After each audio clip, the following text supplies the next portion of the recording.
안녕하세요. 네, 자 오늘은 107회 전산세무 1급 지난번 시험이고요. 그래서 4월 실행했던 전산세무 1급 이론 문제풀이를 한번 시작해 보도록 하겠습니다. 바로 문제 들어가서 풀이 시작해 드리도록 하겠습니다. 자, 전산세무 1급이고요. 1번 문제서부터 한번 살펴보도록 하겠습니다.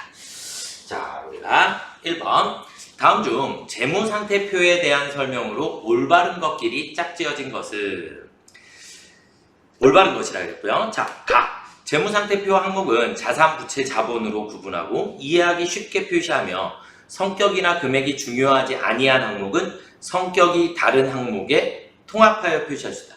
원래 통합하여 표시하더라도 성격과 분류가 비슷한 항목끼리 우리가 통합해야 하고요. 성격이 다른 항목에는 통합 표시를 할 수가 없고요. 자, 그 다음에 두 번째, 재무상태표의 자산 부채는 유동성이 큰 항목부터 배열한다. 맞죠? 네, 그래서 나번이 맞고요. 자, 다번, 회사가 채권과 채무를 상계할 수 있는 법적 권리를 가지고 있고 채권과 채무를 차액으로 결제하거나 동시에 결제 의도가 있어도 총액으로 표시해야 한다. 이건 상계가 가능한 경우예요. 이건 예외적으로 상계가 가능한 경우고, 저도 이 문제 때문에 다시 기업회계 기준 다시 또 살펴봤고, 기업회계 기준에 동일한 명칭으로 우리가 명시가 되어 있더라고요. 그래서 우리가 채권과 채무를 차액으로 결제하거나, 그래 둘의 차이만 가지고 결제를 일단 끝내자라고 했을 때 결제 의도가 있으면 그러면 우리가 상계할 수 있다라고 되어 있습니다. 그래서 원래 우리가 원칙은 총액으로 표시해야 한다라고 하는 큰 원칙이 있는데 예외적으로 이런 경우가 있으니까 조금 알아두셔도 좋을 것 같기는 한데, 저는 그런데 지금 이 문제를 이렇게 보시면 안 되고 일단 4번 보기를 넘어가셔야지 된다. 그래서 재무상태표는 일정 시점 현재 기업이 보유하고 있는 경제적 자원인 자산과 경제적 의무인 부채, 그리고 자본에 대한 정보를 제공하는 재무보고서이다. 맞죠? 네, 그래서 라번 보기가 맞습니다. 그냥 확실하게 딱 맞으니까 그러면 나번하고 라번이 맞는 말이다. 이렇게 해서 나라, 그래서 4번이 정답으로 여러분들이 체크를 해주셔야지 되는 문제다. 그래서 3번 보기처럼 우리가 평소에 알고 있던 것과 조금 예외적인 상황이 나오게 되면 다른 보기들을 일단 먼저 조금 확인을 해보시고 그리고 문제를 풀어보시면 좋을 것 같습니다. 네, 그래서 1번은 4번이 정답이 되겠고요. 자, 그 다음 문제 2번으로 넘어가 보도록 하겠습니다. 자, 문제 2번. 무형자산에 대한 회계처리 보고 방법에 대한 설명으로 옳지 않은 것은 그랬는데요. 자, 문제 2번은 무형자산이고요.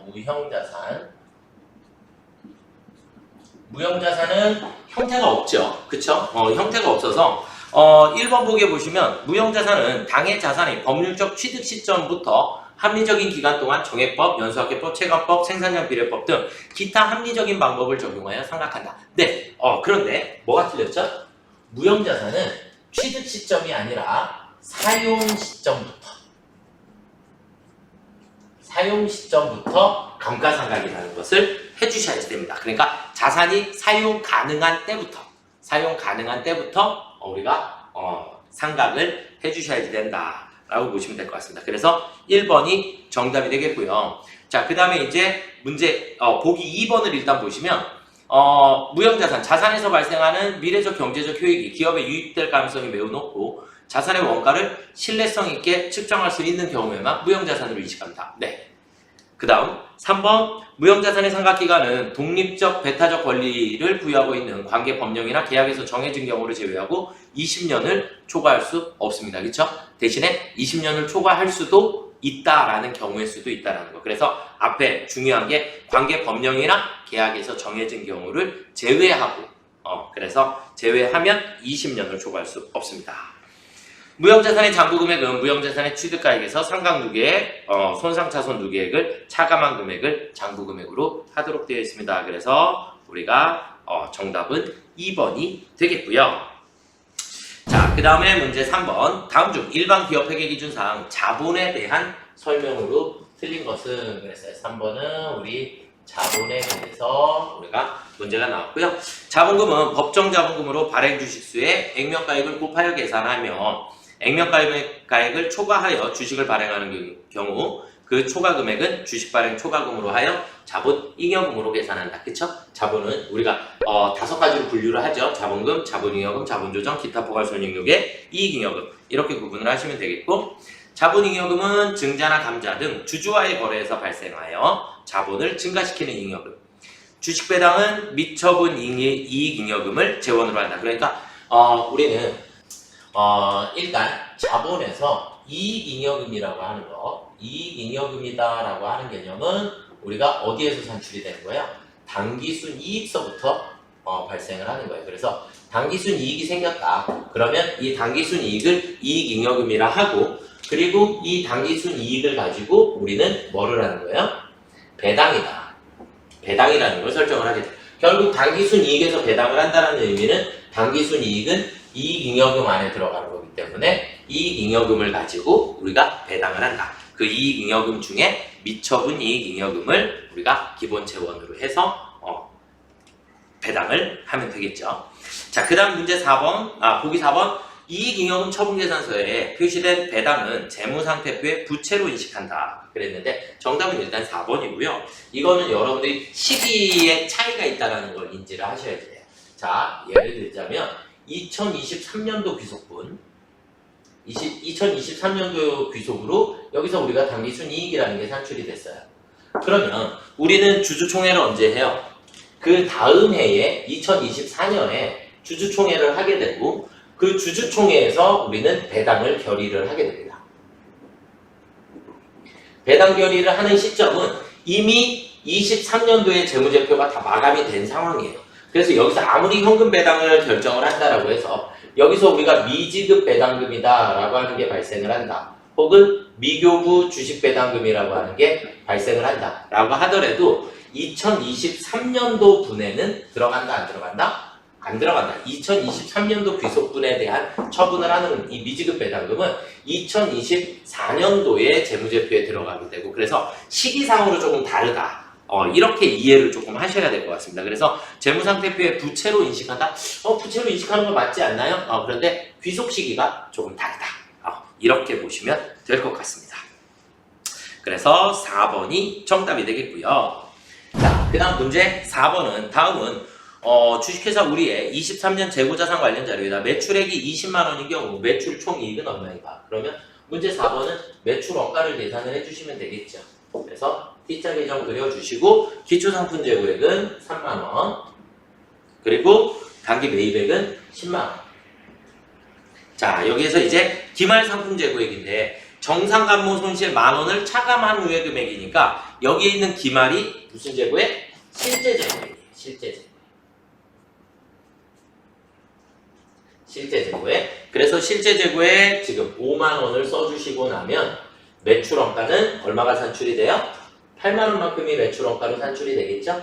그렇죠? 이 8만원짜리를 우리는 20만원에 매출을 했으니까, 문제상에서 매출액 20만원이다라고 주어졌으니까 우리는 12만원의 매출 총이익이 발생을 하겠죠.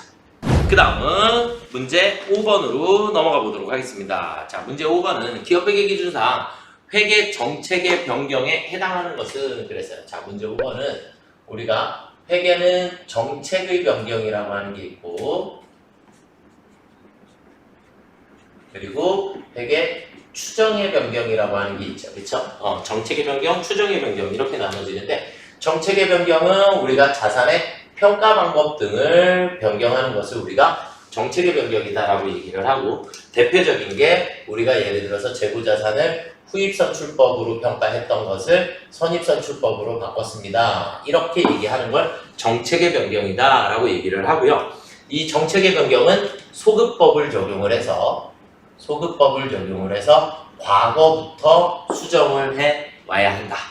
이렇게 이해를 하시면 되겠고, 추정의 변경이라고 하는 것은 지금까지 하던 방식은 동일한데 우리가 수치의 변경을 얘기를 하게 됩니다. 그러니까 대표적인 게 대손율의 변경, 대손율을 예를 들어 2% 하던 것을 1%로 수정을 했다. 뭐 이런 것들을 우리가 추정의 변경이다라고 얘기를 하고, 추정의 변경에서 암기하셔야 될 거 하나가 감가상각 방법의 변경이에요. 그러니까 저희 회사는 정률법을 사용을 하고 있었는데 정률법을 정액법으로 변경하였습니다. 이렇게 변경을 하게 되면 얘는 추정의 변경에 해당한다라는 거 한 가지를 잘 알아두시면 좋겠고요. 추정의 변경은 전지법을 적용을 하게 됩니다. 전지법이다라고 하는 말은 단기부터 적용을 하게 됩니다.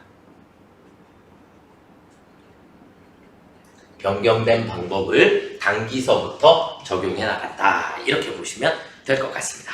그래서 자, 문제를 보시면 회계 정책의 변경에 해당하는 것은 그랬으니까 재고자산 원가 흐름의 과정을 선입선출법에서 후입선출법, 선입선출법에서 후입선출법으로 변경했다. 정책의 변경 맞습니다. 그래서 1번이 정답이 되겠고요.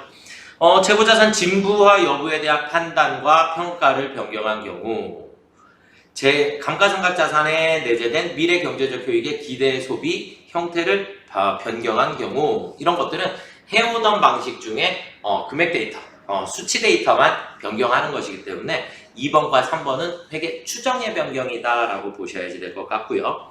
그 다음에 4번은 수익인식 방법을 현금주의에서 발생주의. 이거는 현금주의로 처리하면 된다 안 된다? 안 되죠. 그렇죠? 변경 우리가 발생주의로 처리를 해야 되는 것이 원칙이기 때문에 이것은 잘못 처리한 겁니다. 그러니까 변경이라고 하는 게 아니라 오류 수정이다 라고 보셔야지 돼요. 잘못 처리한 거. 그래서 정답은 1번이 되겠습니다. 네. 자, 그 다음 문제 6번 보도록 하겠습니다. 문제 6번 원가회계고요. 이제 원가회계 5문제를 무조건 다 맞추셔야지 된다라고 생각이 들고요. 첫 번째 종합원가. 그럼 종합원가 나오면 무조건 우리는 개별원가와 종합원가 두 가지를 같이 놓고 보셔야지 되겠고, 직접 재료비, 직접 노무비, 제조, 간접비로 원가는 구별이 된다. 그러면 우리가 개별원가 계산에서는 원가의 부분을 이렇게, 종합원가 계산에서는 원가의 부분을 이렇게 해주셔야죠. 그래서 직접비와 간접비로 구별을 하고 재료비와 가공비로 구별을 하게 된다. 개별원가 계산은 우리가 무슨 생산을 하게 돼요? 주문 생산, 그리고 종합원가 계산은 연속 대량 생산하는 업종에 적합하다. 이렇게 되겠습니다. 자, 그러면 종합원가 계산에 대한 설명으로 가장 적절하지 않은 것은 동일 종류의 제품을 대량 생산한다. 맞죠? 직접원가와 제조간접비의 구분이 중요하다는 개별원가 계산에 대한 설명이에요. 그래서 2번이 정답이 됩니다.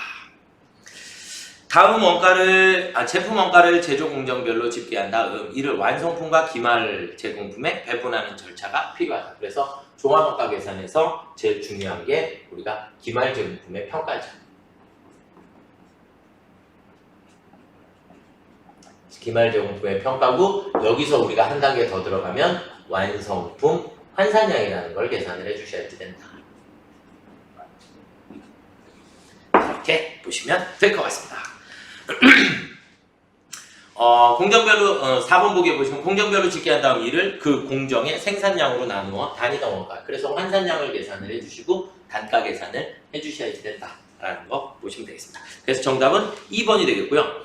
문제 7번 다음 중 부문별 원가 계산에 대한 설명으로 잘못된 것은 그랬어요. 자, 문제 7번 우리가 부문별 원가 계산이다. 그러면 부문별 원가 계산은 우리가 머릿속에 뭐 붙어 있어야 돼요? 제조 간접비를 발생 장소별로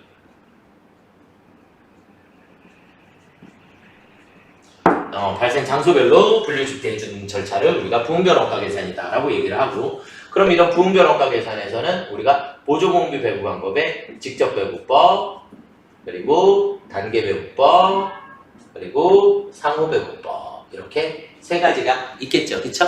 세 가지가 있고, 직접 배부법은 보조부문 상호 간의 관계를 완전 무시하는, 단계 배부법은 우선 순위에 따라서, 상호 배부법은 완전 고려한 방식이다.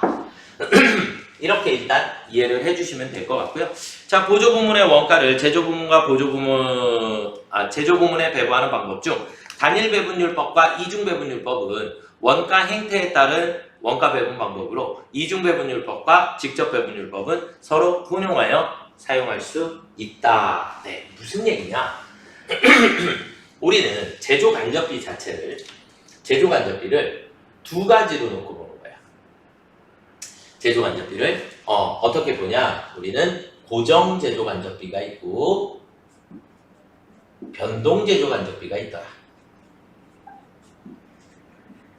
그래서 고정 제조 간접비와 변동 제조 간접비로 나눠주고, 만약에 이걸 분류를 안 하고 제조간접비 하나에서 만약에 그냥 제조간접비 하나로 놓고 이렇게 처리하는 방법을 단일배분율법이라고 해요.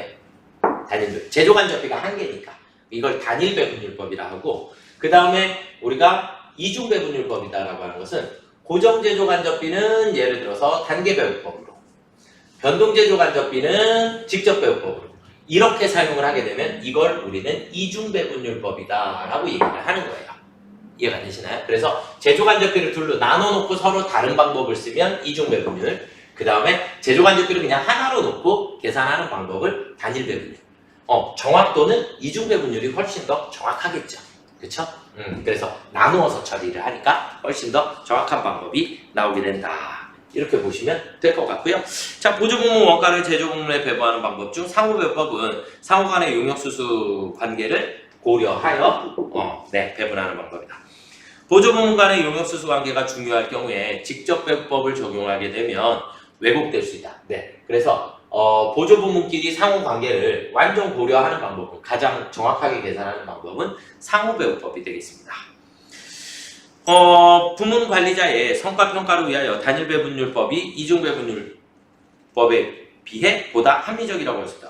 훨씬 더 합리적인 방법은 이중배분율법이 훨씬 더 정확하고 합리적인 방법이다라고 보실 수 있게 됩니다. 그래서 정답은 4번이 되겠습니다.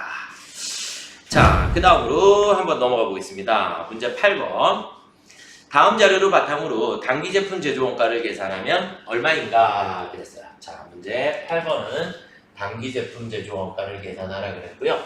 그래서 일단은 우리가 T자 계정 하나에 원재료 계정이 필요할 것 같고요. 원재료. 그래서 우리는 여기에서 기초 원재료가 얼마예요? 5만원. 그리고 단기 원재료 매입액은 20만원. 그리고 기말 원재료 재고액은 기초에 비하여 2만원이 감소하였다 그랬으니까 2만원 감소했으니까 기초에서 2만원 빼주니까 3만원이 남겠죠. 그쵸? 그러면 원재료 소비액은 얼마예요? 22만원의 소비액이 나옵니다. 이렇게 계산해 주시면 되겠고, 자, 그 다음에 단기 제품 제조 원가를 계산을 하라 그랬으니까 우리는 T자 계정을 하나를 더 그려볼게요. 제공품이라는 계정입니다. 제공품. 그러면 우리는 원재료는 모두 직접, 그러니까 22만원이 직접 재료비 여기로 들어오겠고요. 자, 그 다음에 직접 노무비는 직접 원가의 200%이다. 그럼 직접 재료비의 200%이다. 그러면 44만원이 되겠죠. 2배니까.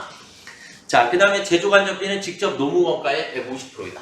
그럼 얘에서 150%니까 66만원이 되겠네요. 그쵸? 1.5배니까. 그러니까 절반만큼을 더 더해주시면 되겠고요. 자, 그 다음에 기초 제공품의 원가는 10만원. 이라고 했고, 기말 제공품은 기초 제공품의 200%이다. 그럼 2배니까 20만원이 되겠죠. 그쵸? 이해가 되시죠?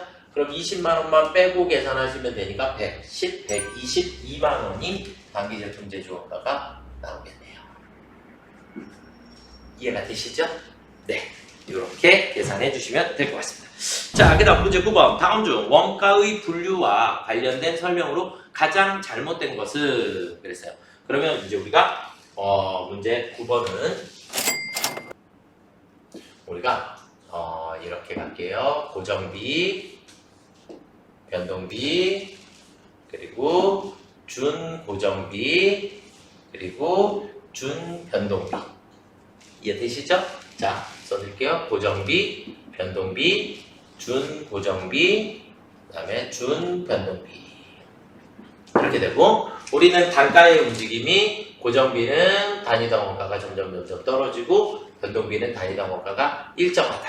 이렇게 알아두시면 되겠고, 고정비의 대표적인 것은 우리가 임보세가 있습니다. 감가상각비, 임차료, 보험료, 세금과금과. 변동비에 해당하는 것은 직접비를 우리가 변동비다라고 보시면 될 것 같고요.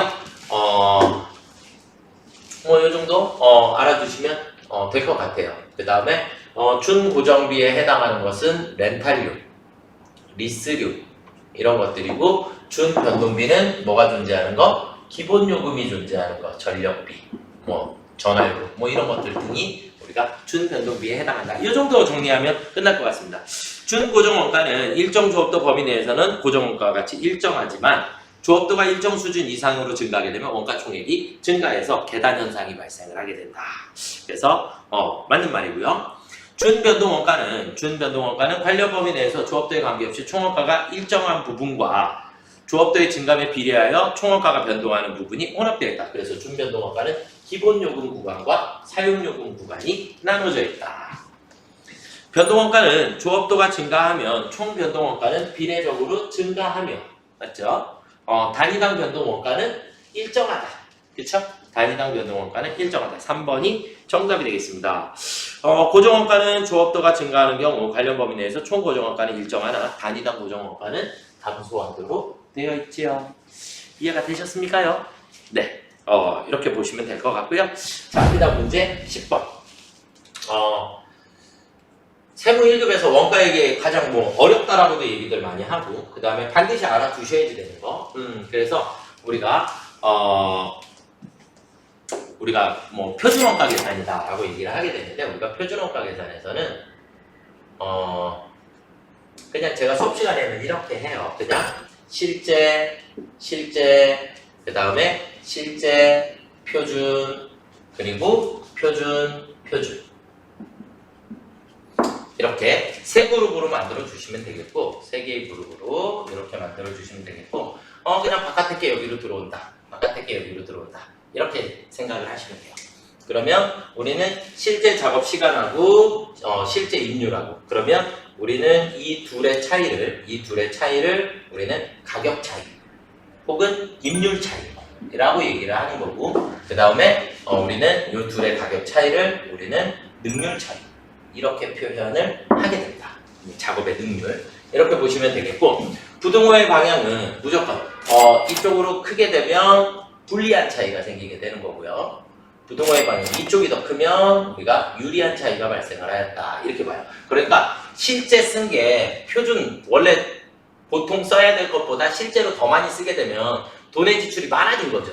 그러니까 이쪽이 더 크면 클수록 불리한 상황이 생기는 거예요. 그래서 이쪽이 큰 게 훨씬 더 유리한 상황이 생긴 거다. 이렇게 보시면 되겠고, 실제 노동시간이 5,000. 그래서 실제 노동시간은 5,000시간입니다. 이렇게 나왔고, 그 다음에 실제 임률은 안 나와 있고, 그냥 발생액이 나와 있네요. 그러면 얘 곱하기 얘를 한 금액이 얼마더라? 200만 원이더라. 이렇게 나와 있는 상태예요.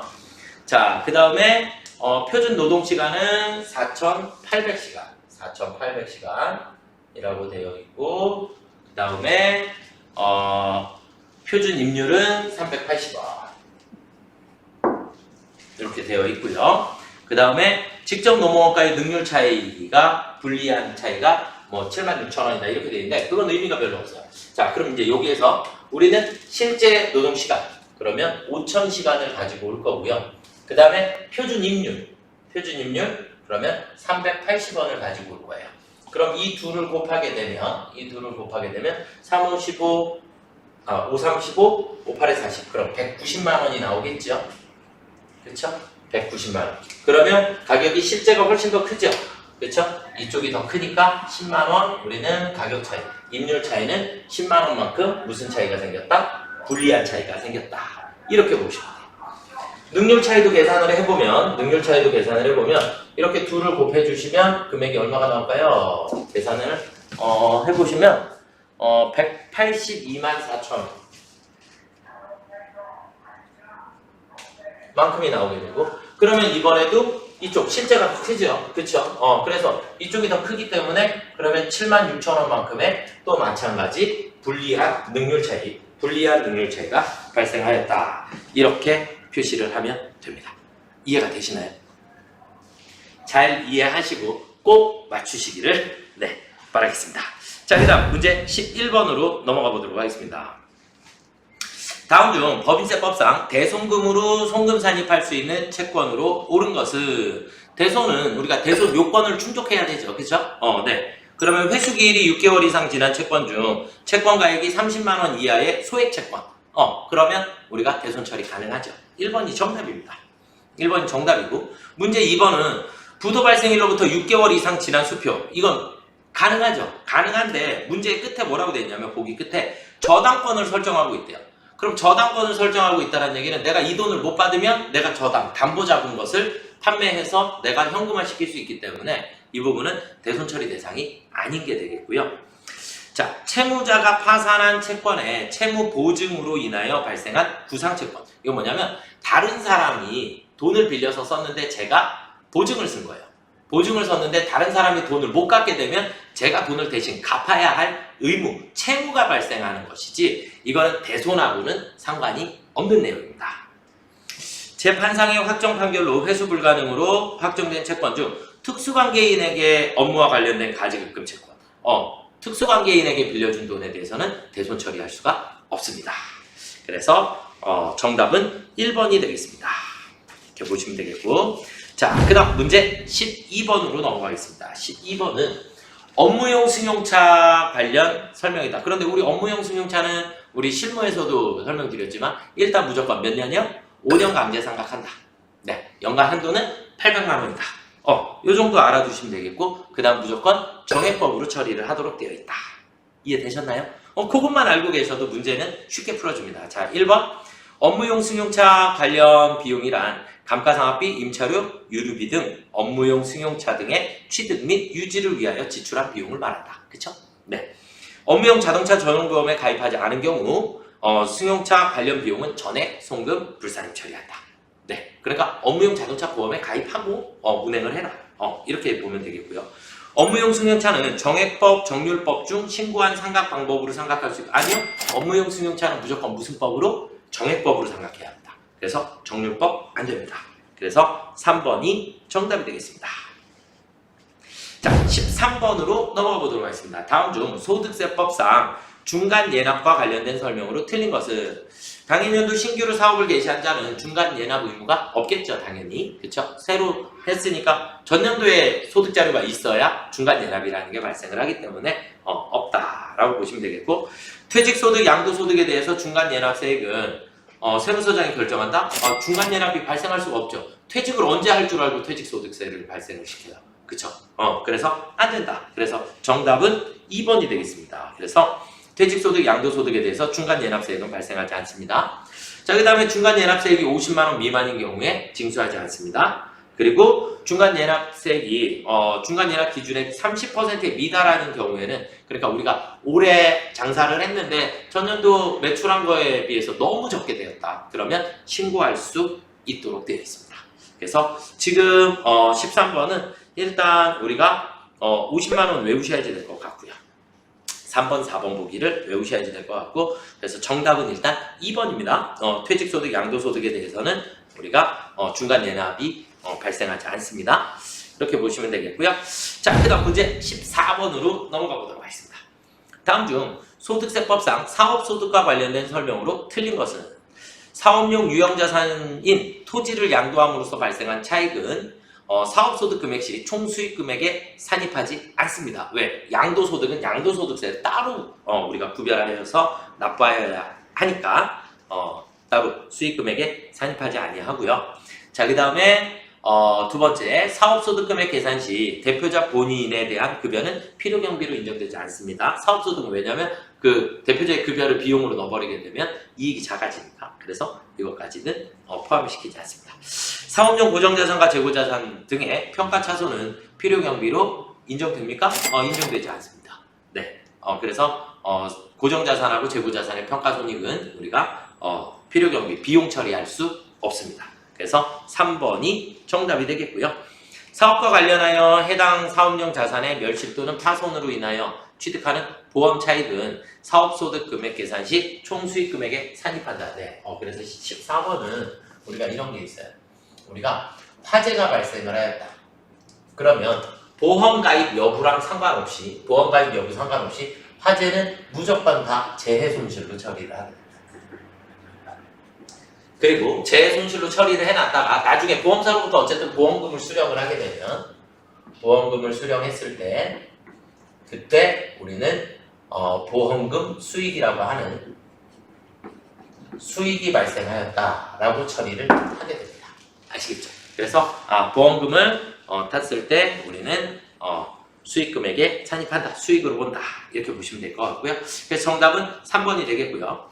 15번 다음 중 부가세법상 수정세금계산서 또는 수정전자세금계산서에 대한 설명으로 틀린 것은, 수정이란 얘기는 당초 거래를 했죠. 했는데 여기에 어떤 사유에 의해서 반대되는 상황이 생겼을 때 우리는 수정세금계산서라는 걸 발생을 하고요. 그 다음에 재화가 움직이게 되면 움직인 날을 기준으로 항상 처리해 주시면 되겠고, 그 다음에 계약의 해제라든지 이런 것들은 해제 사유 발생일 날 우리가 처리한다라는 거 조금 암기하시면 좋을 것 같습니다. 자, 1번 보기 보시면 필요적 기재사항이 차고 외의 사유로 잘못 적힌 경우 해당 수정세금계산서의 발급기한은 해당 재화나 용역의 공급일이 속하는 과세기간의 확정신고기한 다음 날부터 1년 이내에 수정세금계산서를 발급할 수 있습니다. 계약의 해제로 재화 또는 용역이 공급되지 아니한 경우에는 당초 계약일을 수정세금계산서의 작성일로 하는 게 아니라 해제 사유가 발생한다. 그러니까 해제일을, 계약의 해제일을 우리가 작성일자로 해서 세금계산서를 교부를 해야 합니다. 그래서 2번이 정답이 되겠습니다. 참고로 세금계산서가 이중으로 발급됐으면 하나를 마이너스로 음에 표시하여 발급해 주시면 되겠고, 내국신용장 사후 개설은 물건을 움직인 건 처음 움직인 날이니까 당초의 세금계산서 작성일자로 우리가 작성을 해서 교부를 해야 합니다. 그래서 정답은 2번이 되겠습니다. 아시겠죠? 세무 1급을 문제를 풀으실 때 항상 주의하셔야 되는 거는 함정이 여러 곳에 파악이 이렇게 만들어져 있으니까 여러분들이 문제를 조금 정확하게 잘 읽어주시기를 바라겠고요. 표준원가 계산, 오늘 한 것 중에 이 표준원가 계산하는 방법은 그냥 이렇게 그려놓으시면 아무거나 다 갖다 집어넣으시면 다 맞아요. 그러니까 여러분들이 표준원가 계산도 포기하지 마시고 꼭 맞춰주시면 좋을 것 같습니다. 그래서 꼭 시험에 합격하시기를 기원하도록 하겠습니다. 수고들 많이 하셨습니다.